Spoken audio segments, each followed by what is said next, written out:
Hi friends, welcome to our channel. Latest ఎపిసోడ్లో ఏం జరగబోతుందో ముందుగానే తెలుసుకుందాం. ఫ్రెండ్స్, డైలీ సీరియల్ నోటిఫికేషన్ కోసం ఛానల్ని సబ్స్క్రైబ్ చేసుకోండి ఫ్రెండ్స్. అండ్ పక్కనే ఉన్న బెల్ ఐకాన్ని క్లిక్ చేసి ఆల్ ఆప్షన్ని సెలెక్ట్ చేసేయండి. ఇక కళ్యాణ్ని పోలీసులు అరెస్టు చేసి తీసుకొని వెళ్ళటంతో అనామిక చేసిన పనికి ఇంట్లో ఉన్న వాళ్ళందరూ ఎంతగానో బాధపడిపోతూ ఉంటారు. అయితే ఇక ఇదిలా ఉండగా కనకం కోపంతో ఆవేశంతో రగిలిపోతూ ఇక దుగ్గిరాల వారి ఇంటికైతే వస్తుంది కదా. ఇంతలో అనామిక కూతుర్ని అదుపులో పెట్టుకోవడం తెలియదు, కానీ ఇక నోటికి వచ్చినట్టు మా ఇంటికి వచ్చి మాట్లాడుతున్నావా అని చెప్పేసి అనామిక అయితే కనకంని అడుగుతుంది. ఇక వెంటనే కనకమైతే ఒక మాస్ యాంగిల్తో రెచ్చిపోతూ సమాధానం చెప్తుంది. ఏయ్, ఏంటి ఇందా నుంచి చూస్తున్నాను, నా కూతుర్ని ఇష్టం వచ్చినట్టు మాట్లాడుతున్నావు. నా కూతురి మీద లేనిపోని నిందలు వేస్తుంటుంటే నేను చూస్తూ ఊరుకోను. అసలు కళ్యాణ్ బాబును పెళ్లి చేసుకుందే వెనక ఆస్తి పాస్తులను చూసి, అలాంటి దానివి నువ్వు నా కూతురు వైపు నిందలు వేస్తావా? చూడు, నా కూతురిది ఇందులో ఏ తప్పు లేదు. నువ్వే కదా లెటర్లు రాస్తూ పేర్లు రాసుకుంటూ పేరు చెప్పుకోకుండా ఊరు చెప్పుకోకుండా కళ్యాణ్ బాబును పెళ్లి చేసుకోవటం కోసం ఆ రకంగా వలలో వేసావు. ఆ రోజు నా కూతురే కదా మధ్యవర్తిగా ఉండి మీ ఇద్దరిని కలపడానికి ఎన్నో ప్రయత్నాలు చేసింది. నా కూతురు మూలానే కదా కళ్యాణ్ బాబు నీ మెడలో 3 ముళ్ళు వేశాడు. అవన్నీ మర్చిపోయావా? అసలు కళ్యాణ్ బాబుని పెళ్లి చేసుకోవాలంటే నా కూతురికి క్షణకాలం పట్టేది కాదు. కానీ నా కూతురు కళ్యాణ్ బాబుని సంతోషం చూసింది. కళ్యాణ్ వెనకాతలో ఉన్న ఆస్తి చూసి వచ్చింది నువ్వు అని చెప్పేసి అనామికనైతే అంటూ ఉంటుంది. ఈ లోపల ఒక పక్క ధాన్యలక్ష్మి, మరో పక్క రుద్రాని కూడా ఇక మన ధాన్యలక్ష్మి రుద్రాని కూడా ఇక మన కనకందే తప్పు అన్నట్టుగా మాట్లాడుతూ ఉంటే ఇక వెంటనే కనకం అంటూ ఉంటుంది, చాలండి, మీరు ఒక పెద్ద మనుషులు, మీరు మాట్లాడిన వాళ్ళేనా? మీరు దుగ్గిరాల వారి ఇంట్లో ఉన్నారు కాబట్టి సరిపోయింది, లేకపోతేనా ఈ పాటికి నాలో ఇంకో కనకంని చూసి ఉండేవాళ్ళు. ఒక్కసారి గుమ్మం దాటి మా వీధికి రండి, మా కుళాయిల దగ్గరికి వస్తే ఈ కనకం యొక్క చేతి దెబ్బ ఎలా ఉంటుందా, బిందెలతో ఎలా సమాధానం చెప్పాలన్నది చేసి చూపిస్తాను. ఒక ఆడపిల్లని పట్టుకొని ఇష్టం వచ్చినట్టు మాట్లాడుతున్నారే అంటే ఇక్కడ నా కూతురు మీద నిందలు వేయటమే కాదు ధాన్యలక్ష్మి, నీకు నీ కోడల మాటలు చెప్పుడు మాటలు నమ్మి నీ కొడుకు మీద నమ్మకం కూడా పోయింది. అంటే నీ పెంపకం మీద నీకు నమ్మకం లేనట్టే కదా. నీ కొడుకు తప్పు చేశాడంటే నీ పెంపకం అంత దరిద్రంగా ఉందనా అర్థం? నీకు నీ పెంపకం మీద నమ్మకం లేకపోవచ్చేమో, కానీ నేను నా కూతులను మంచిగానే పెంచాను. నా అప్పు మీద నాకు పూర్తి నమ్మకం ఉంది. చచ్చినది తప్పుడు పనులు చెయ్యదు. నీ కోడలులాగా డబ్బును చూసి ఆశపడదు అని చెప్పేసి ఇక మన ధాన్యలక్ష్మికి అయితే అదిరిపోయే వార్నింగ్ ఇస్తుంది మన కనకం. ఇంతలో అపర్ణదేవి, కనకం, మా కళ్యాణ్ ఎటువంటి వాడో, అప్పు ఎటువంటిదో మాకు తెలుసు. ఈ అనామిక ఎందుకు కేసు పెట్టిందో, కానీ నువ్వు నోటికి ఇష్టం వచ్చినట్టు పెద్దవాళ్ళ ముందు అలా నోరు పాడేసుకోవటం ఏమాత్రమైనా బాగుందా అని ఇక అపర్ణదేవి అనగానే, ఏంటమ్మా నేను కూడా అందరిలానేనమ్మా నవమాసాలు మోసి బిడ్డను కన్నాను, కన్నపేగు తీపమ్మా. నా కూతురు పెళ్లి కాలేదు, దాన్ని ఎవరైనా పెళ్లి చేసుకుంటారా? దాని భవిష్యత్తు ఏమైపోవాలి? ఇక పోలీసులు తీసుకొని వెళ్ళిన తర్వాత నా బస్తీ వాళ్ళందరూ కూడా అప్పు గురించి తప్పుగా మాట్లాడుకుంటే ఈ కన్న తల్లి గుండె పగిలి చావాలా?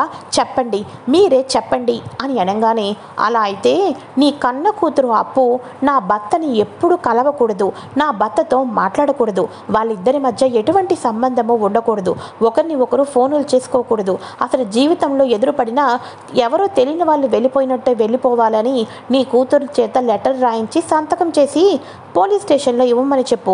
అప్పుడు పోలీసులు కొంచెమైనా జాలి చూపిస్తే నీ కూతుర్ని వదులుతారేమో అని అనామిక అనగానే, రాసివ్వను, నాకేం పని రాసి ఇవ్వటానికి? అలా రాసిస్తే నిజంగా ఇంతకాలం నా కూతురు కళ్యాణ్ బాబుతో తిరుగుతున్నట్టు లెక్క వస్తుంది. అప్పుడు నీ నోట్లో నుంచి మాట్లాడిన అబద్ధాలన్నీ నిజమవుతాయి. నాకేం పని? నా కూతురు కడిగిన ముత్యంలాగా బయటకు వస్తుంది. ఎందుకు రాదో, నాకు నా కూతురికి ఎందుకు న్యాయం జరగదో ఇక్కడే కూర్చొని తిష్ట వేసుకొని న్యాయం జరిగేంత వరకు కదిలి వెళ్ళను, అర్థమైందా అని చెప్పేసేసి మీ దుగ్గిరాల వారి పరువు గురించి మాట్లాడితే నేను నా కన్న కూతురు ప్రాణం గురించి నా కన్న కూతురు పరువు గురించి మాట్లాడుతున్నాను అని చెప్పేసేసి కనకం మెట్టెల మీద కూర్చొని తిష్ట అయితే వేస్తుంది. ఇక పోలీసుల వాళ్ళు వచ్చేసేసి కేసుని ఇంకా మీ గురించి ఎఫ్ఐఆర్ చేయలేదు సార్, ఇంకొంచెం సమయం మాత్రమే ఉంది, 12 దాటిపోతే అర్ధరాత్రి మాత్రం 12 ముందు మేము కేసుని ఎఫ్ఐఆర్ ఫైల్ చేయాల్సి వస్తుంది, ఈ లోపల మీరు ఏమైనా కేసు వాపస్ తీసుకునే ప్రయత్నాలు చేసుకుంటే చేయండి అని చెప్పేసి పోలీసులు ఆయన చెప్పడంతో ఇక వెంటనే కావ్య ఏవండి అనామిక కేసుని ఎలా వాపస్ తీసుకుంటుందో నాకు బాగా తెలుసు, పదండి అని చెప్పేసేసి ఇక మన తన రాజును తీసుకొని బయటకు వస్తుంది. కళావతి ఈ టైంలో ఎక్కడికి వెళ్తున్నాం, అనామిక ఇంట్లో అంతమంది చెప్తేనే కేసు వాపస్ తీసుకోలేదు కదా, ఇప్పుడు ఎలా తీసుకుంటుందని అనుకుంటున్నావు అని అనగానే అనామిక మన ఇంట్లో కట్టుకున్న భర్త అత్త మామ ఇంట్లో పెద్దవాళ్ళ మాట వినకపోవచ్చండి, కానీ తన కన్న తల్లిదండ్రుల మాట అయితే వింటుంది, అందుకని వాళ్ళ అమ్మ వాళ్ళ ఇంటికే వెళ్దాం పదండి అని చెప్పేసేసి మన కావ్య అయితే రాజును తీసుకొని వాళ్ళ అమ్మ ఇంటికి అయితే వెళ్తుంది. ఈ లోపల వాళ్ళు లోపలికి వెళ్తూ ఉండగానే ఇక మన అనామిక వాళ్ళ అమ్మ నాన్న మాట్లాడుకుంటూ ఉంటారు. ఏంటి ఆ అమ్మాయి కాపురం నాశనం చేసుకుంటుందేమో అనిపిస్తుంది అని అనగానే లేదండి నేను కూడా అమ్మాయిని రెచ్చగొట్టాను, పోనీలేండి దీంతో అయినా సరే అమ్మాయి అనుకున్న ఆస్తి వచ్చేస్తుందేమో, అయినా అమ్మాయి అంతగా చేసేది ఎవరి కోసమేనండి, మన అప్పులు తీర్చడానికే కదా, ఆ కళ్యాణ్ని విడికాపురం తీసుకొని వచ్చి ఆస్తిని విడిభాగాలుగా చేసి మన అమ్మాయి ఇంటికి రావాలని ప్రయత్నం చేస్తుంది, ఆ కళ్యాణ్ ఏమో అప్పు వెనక అతను తిరుగుతుంటే మన అమ్మాయి కొంగు ఎప్పుడు పట్టుకొని తిరుగుతాడు, ఆ కుటుంబాన్ని 3 ముక్కలుగా ఎప్పుడు విడగొట్టాల్సి వస్తుంది, మన పేరు మీద ఆస్తి ఎప్పుడు వస్తుంది, ఆ అమ్మాయి చేసింది మంచిదే లేండి, దెబ్బకి కుటుంబం అంతా కదిలి వస్తారులేండి అని చెప్పేసేసి భార్యాభర్తలు మాట్లాడుకుంటూ ఉంటారు. ఈ రకంగా అనామిక యొక్క నిజస్వరూపం కళ్ళారా లైవ్లో మన రాజ్ అలానే కావ్య ఇద్దరు కూడా చూసి ఆశ్చర్యపోతారు, షాక్ అయిపోతారు. ఇక వెంటనే కావ్య లోపలికైతే వెళ్తుంది.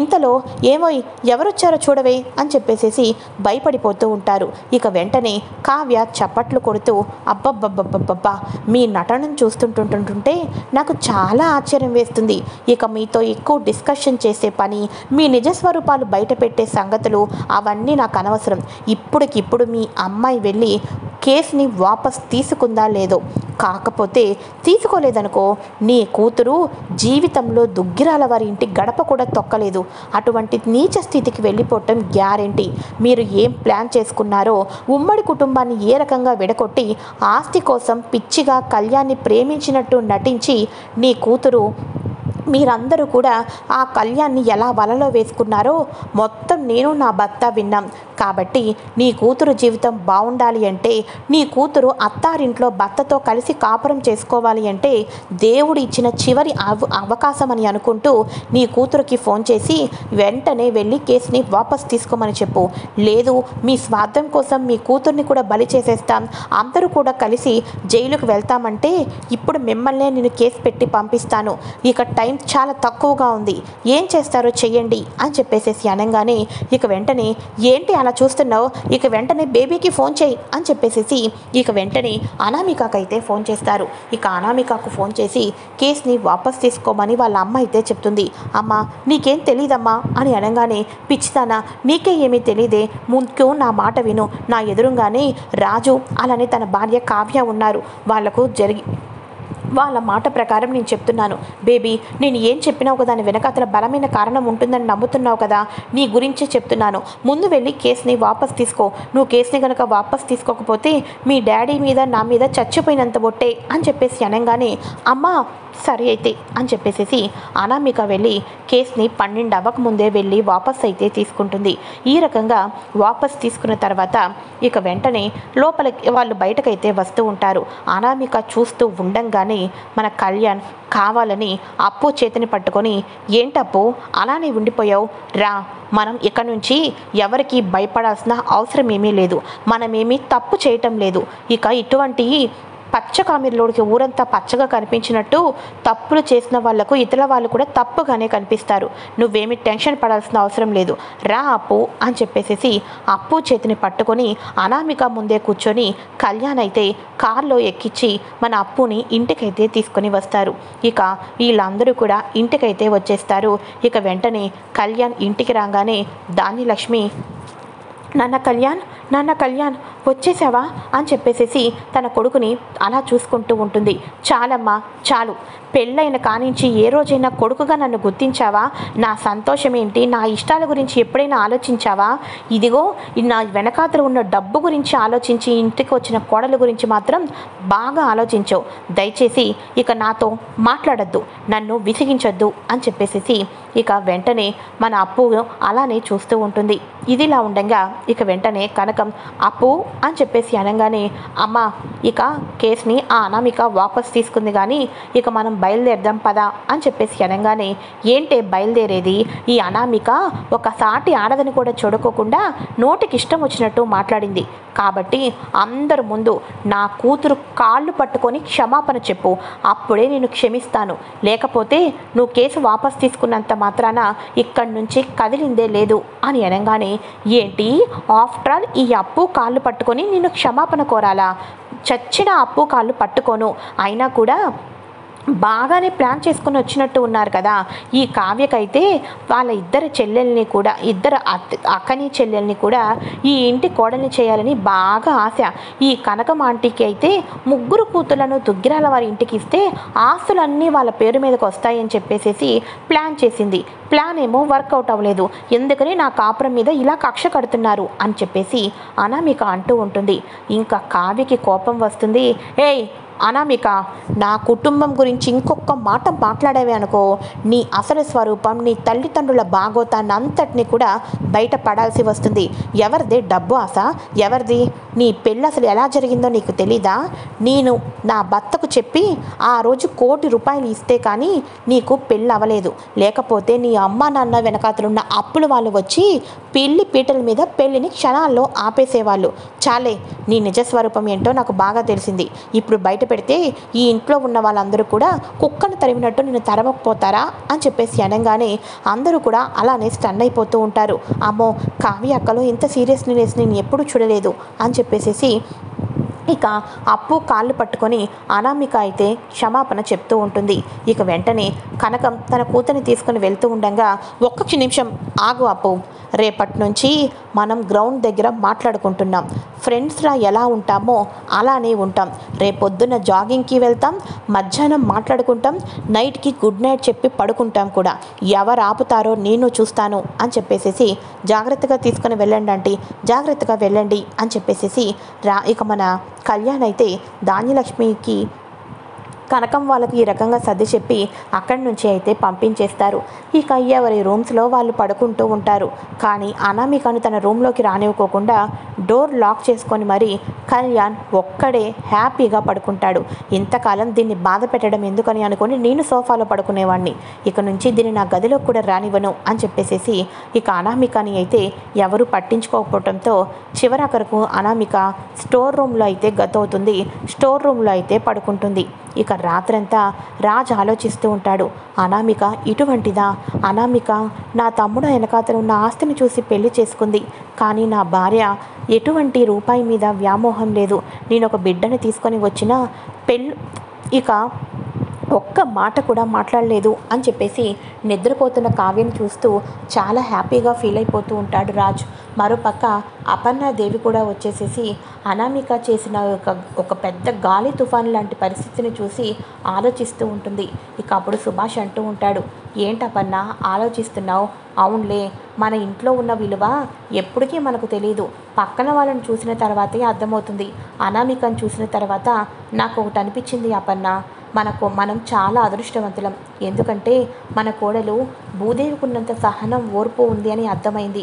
మన కొడుకు ఇంటికి ఒక బాబును తీసుకొని వచ్చినా ఇంటి గౌరవాన్ని బయట పెట్టుకోకుండా తీరా తన కన్న కొడుకి అని మీడియా వాళ్ళందరికీ సమాధానం చెప్పి నోరు మూపించింది.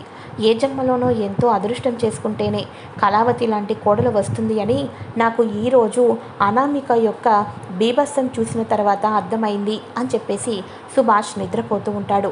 అప్పుడు మన అపర్ణాదేవి కూడా నిజంగా కళావతి లాంటి కోడలు రావటం నిజంగా గొప్ప విషయమే అని అనుకుంటూ కళావతి యొక్క మంచి స్వభావాన్ని గుర్తు తెచ్చుకుంటూ నిద్రపోతూ ఉంటుంది. ఇక మార్నింగ్ అయితే అవుతుంది. మార్నింగ్ అవ్వగానే ఇక ఇంట్లో కావ్య అందరికీ కూడా కాఫీలు అవి ఇవి ఏర్పాటు చేస్తూ ఉంటుంది. అయితే ఇక ఇదిలా ఉండగా, మేడం అవుట్ హౌస్ అంతా క్లీన్ చేపిస్తున్నాం, అంతేకాదు మన వెహికల్స్ అన్నిటినీ క్లీన్ చేపిస్తున్నాం, ఆ యొక్క లిక్విడ్స్ అన్నీ కూడా అప్పచెప్పేస్తే సరిపోతుంది అని అనగానే, సరే అయితే పద, కీసే కదా నేను తీస్తాను అని చెప్పేసేసి ఇక అక్కడ ఉన్న వాచ్మెన్స్ అందరికీ కూడా కావాల్సిన వస్తువులన్నీ పెట్టే రూమ్ కీస్ తీసేసి ఇక మొత్తానికి కూడా వాళ్ళన్నీ క్లీన్ చేసుకుంటూ ఉంటారు. అక్కడ ఉన్న ఒక బాయ్ ఆ రూమ్లో ఉన్న చెత్త చెదరం అన్నీ పడేస్తూ ఉండగా ఒక ఫ్లవర్ వాజ్ అయితే మన కావ్య కాళ్ళ దగ్గర అయితే పడుతుంది. ఇక బొకే అయితే పడుతుంది. బొకేని చూసి ఇక వెంటనే కావ్య పైకి తీసి చూస్తుంది. Happy wedding anniversary my dear Kalavathi అని చెప్పేసేసి ఉన్నది చూసి ఒక్కసారిగా కావ్య స్టన్ అయిపోతుంది. అంటే నా భర్త నా పెళ్లి రోజుని విషెస్ చెప్పటానికి ఆనందంతోనే ఇంటికి బయలుదేరాడనమాట.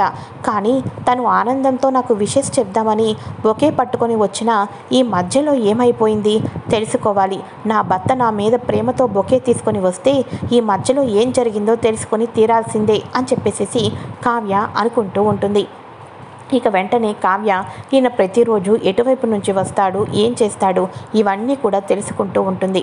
అసలు ఆ రోజు రాత్రి ఆ టైంకి ఆయన ఎటు నుంచి వచ్చినట్టు ఆఫీస్ నుంచి వచ్చే రూటే, కానీ మార్గమధ్యంలో ఏం జరిగింది అని ఆలోచిస్తూ ఉంటుంది. ఇక ఆ ఏరియా చుట్టుపక్కల మొత్తానికి కూడా ఇక తెలిసిన వాళ్ళు ఎవరైనా ఉన్నారా, రాజుకు సంబంధించిన వాళ్ళు ఎవరైనా ఉన్నారా అని చెప్పేసేసి ఆరా తీయటం కోసం మొత్తానికి వెతుకుతూ ఆ ఏరియాకి అయితే వెళ్తుంది. అక్కడికి వెళ్ళిన తర్వాత, మేడం మీరేంటి ఇలా రోడ్డు మీద నడుచుకుంటూ వెళ్తున్నారు, మీరు కార్లలో తిరగవలసిన వాళ్ళు కదా అని చెప్పేసి అనగానే, నేను కార్లలో తిరగవలసిన దాన్ని అని మీకెలా తెలుసు, ఇంతకీ మీరెవరు అని చెప్పేసి అనగానే, ఒకప్పుడు నేను మీ యొక్క భర్త యొక్క సహాయ సహకారాలతో పెరిగిన వాడిని, అందుకని చెప్పేసి నేను ఈ రకంగా అడిగాను అని చెప్పేసి అనగానే, అవునా, అలా అయితే కరెక్టుగా ఒక 15-20 రోజుల క్రితం నా భర్త ఇటు నుంచే వస్తూ ఉంటాడు. ఇక్కడ నా భర్త ఫ్రెండ్ సర్కిల్ కానీ ఇంకెవరైనా ఉంటే మీకేమైనా ఇన్ఫర్మేషన్ తెలిస్తే చెప్తారా అని చెప్పేసి అనగానే, నేను చెప్తాను అని చెప్పేసి ఇక ఒక ఆడావిడైతే వస్తుంది.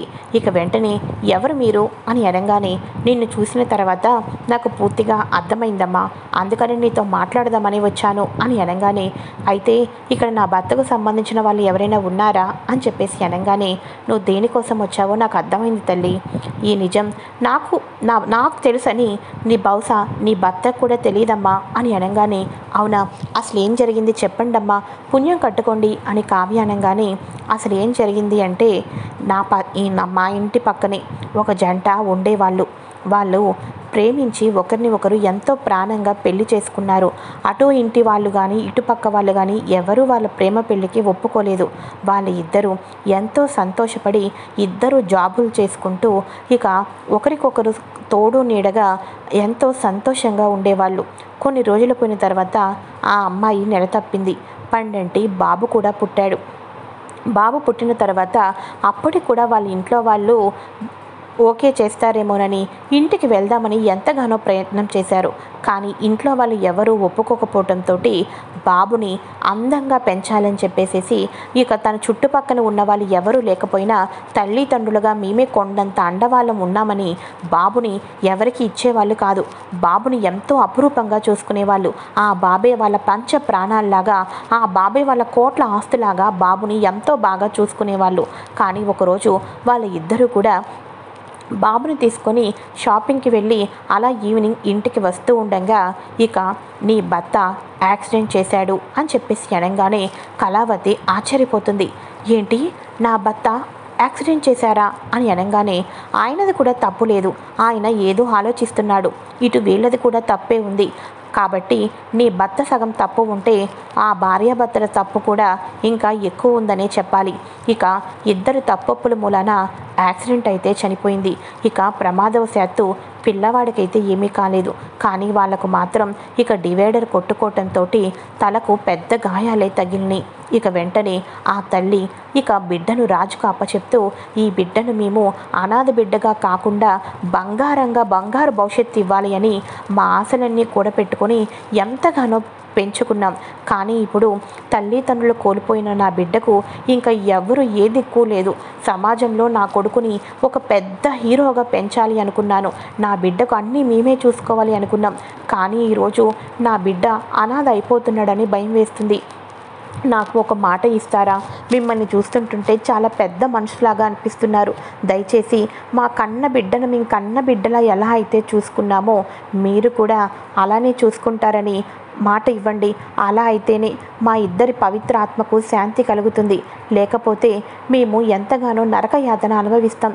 దయచేసి నాకు మాట ఇవ్వండి అని అనగానే రాజ్ ఆ ప్రేమ జంట యొక్క పూర్తి అన్నీ తెలుసుకొని వాళ్ళ పెళ్లి విషయాలు అవన్నీ కూడా చెప్పడంతో ఆ భార్యాభర్తలు ఇద్దరు కూడా రాజ్ చేతిలో బిడ్డను పెట్టేసేసి ఇక ఒట్టు వేయించుకొని వాళ్ళైతే కళ్ళు మూసేస్తారు. వాళ్ళైతే చనిపోతారు. ఇక రాజ్ వాళ్ళకు జరపవలసిన కార్యక్రమాలు అయితే జరిపించేస్తాడు. ఆ తర్వాత బాబుని తన కన్న కొడుకుగా పశ్చాత్తాపంతో వాళ్ళ లవ్ స్టోరీ, పెద్దవాళ్ళు ఓకే చేయకపోవడం, బిడ్డకు అన్నీ తానై ఉండాలి అనుకోవటం, ఇవన్నీ కూడా చెప్పటంతో రాజ్ బాబుని తన కన్న కొడుకుగా చెప్పి ఇంటికి తీసుకొని వచ్చిన విషయం అక్కడే ఉండి చూసిన ఆవిడైతే చెప్తుంది. ఇక తల్లిదండ్రులు చనిపోయారు. బిడ్డను కంటికి రెప్పలా చూసుకొని నీ భర్త మాట ఇచ్చాడు. ఇక ఈ విషయం ఎవరికీ తెలియదు. కాబట్టి వాళ్ళు మామూలుగా యాక్సిడెంట్లో చనిపోయారు అని అనుకున్నారు. అంతేనమ్మా, నీలాంటి భర్త ఆ బిడ్డకు తండ్రిగా వచ్చాడు కాబట్టి ఇక నీ భర్త గురించి ఎవరికి ఏమీ తెలియలేకపోయింది. అందులోనూ అది రాత్రి సమయం, ఎవరికీ తెలియలేదు. కాకపోతే వీళ్ళు ఇంకా రాలేదేంటనే నేను గుమ్మం ముందే ఉన్నాను. అందుకనే నాకు ఈ నిజం తెలిసింది తల్లి. కాబట్టి బిడ్డను అనాథ చేయకండి, వాళ్ళ ఆత్మ శాంతించదు. నీకు ఈ నిజం చెప్పినాను. కాకపోతే నువ్వే నీ కాపురాన్ని నిలబెట్టుకోవాలి అమ్మా. నీ భర్త ఏ తప్పు చేయలేదు అని చెప్పేసి ఆవిడైతే నిజం చెప్పేసి వెళ్ళిపోతుంది. కావ్య కన్నీళ్ళు పెట్టుకుంటూ ఉంటుంది. బిడ్డ నా భర్త ఏ తప్పు చేయలేదు. ఒకరికి ఇచ్చిన మాట కోసం, ఇక ఒక ప్రేమ జంటను ప్రేమ నిలబెట్టడం కోసం నా భర్త బిడ్డను కన్న కొడుకులా చూసుకుంటున్నాడనమాట అని చెప్పేసి కళావతి హ్యాపీగా ఇంటికైతే వెళ్తుంది. ఇంటికి వెళ్ళి ఇక తన భర్తను గట్టిగా వచ్చి హక్ చేసుకొని కన్నీళ్ళు పెట్టుకుంటూ ఉంటుంది. కళావతి, నీకేమైంది అని చెప్పేసి రాజు అంటూ ఉంటాడు. నన్ను క్షమించండి అని చెప్పేసి రాజును చూసుకుంటూ కన్నీళ్ళు పెట్టుకుంటూ ఉంటుంది. అయితే ఇక ఇదిలా ఉండగా ఇక మాకు రాజుగారు కావాలండి, రాజుగారు కావాలి అని చెప్పేసి ఒక భార్యాభర్తలైతే ఇంటికి వస్తారు. ఎవరు మీరు అని చెప్పేసి అనగానే ఆ బాబు పెద్దమ్మ పెదనాన్నలం అని చెప్పేసి అనగానే ఇంట్లో ఉన్న వాళ్ళందరూ ఒక్కసారిగా స్టన్ అయిపోతారు. అయితే పెద్దమ్మ పెదనాన్న వచ్చిన తర్వాత తన చెల్లెలు కొడుకే అని ఆ బాబు తన చెల్లెలు కొడుకు ప్రేమించి పెళ్లి చేసుకున్న విషయం, అంతేకాకుండా ఇటు పెద్దవాళ్ళు అటు పెద్దవాళ్ళు ఒప్పుకోకపోవడం, ఎక్కడో చోట ఆనందంగా ఉన్నారనుకుంటే వాళ్లకు ఈ మధ్య కాలంలోనే వాళ్ళ ఇద్దరు యాక్సిడెంట్లో చనిపోయారని తెలిసింది. వాళ్ళ బిడ్డ మీ దగ్గర పెరుగుతున్నారని తెలిసింది. పెళ్ళయ్యి మాకు ఇన్ని సంవత్సరాలైంది, మాకు బిడ్డలు పుట్టే అవకాశం లేదు. అందుకోసమే నా చెల్లెలు బిడ్డే నాకు బిడ్డను ఇచ్చేసేసి పైలోకాలకు వెళ్ళిపోయింది అనుకుంటాను. కాబట్టి నా చెల్లెలు బిడ్డని నాకు ఇచ్చేసేయండి, మాకు బిడ్డలు లేరు కాబట్టి పువ్వుల్లో పెట్టుకొని నేను చూసుకుంటాను అని చెప్పేసి పెద్దమ్మ పెదనాన్న అయితే వచ్చేస్తారు. అప్పుడు రాజు వాళ్ళు పైనుంచి కిందకు వచ్చిన తర్వాత బిడ్డను మాకు ఇవ్వండి అని చెప్పేసి ఇక మొత్తానికి కూడా ఆవిడ పెద్దమ్మ కావటంతో ఇంట్లో ఉన్న వాళ్ళందరూ కూడా బిడ్డను పెద్దమ్మ పెదనాన్నకి ఇవ్వాలని చెప్పేసి ఇక వాళ్ళు నిజమైన పెద్దమ్మ పెదనాన్నలో పిల్లలు లేరు ఇవన్నీ తెలుసుకొని బిడ్డనైతే వాళ్లకు అప్పచెప్పటం అయితే జరుగుతుంది. వాళ్ళకు బిడ్డలు లేకపోవడంతో నా చెల్లెలి బిడ్డని నా బిడ్డలానే చూసుకుంటాను అని వాళ్ళకు మాట ఇచ్చి బిడ్డకైతే ఈ రకంగా సెండ్ ఆఫ్ ఇస్తారు. కుటుంబం మొత్తం కూడా రాజుకు క్షమాపణ అయితే చెప్పటం జరుగుతుంది. ఇది ఫ్రెండ్స్ లేటెస్ట్ ఎపిసోడ్. ఈ వీడియో కనుక మీకు నచ్చినట్లయితే లైక్ చేయండి.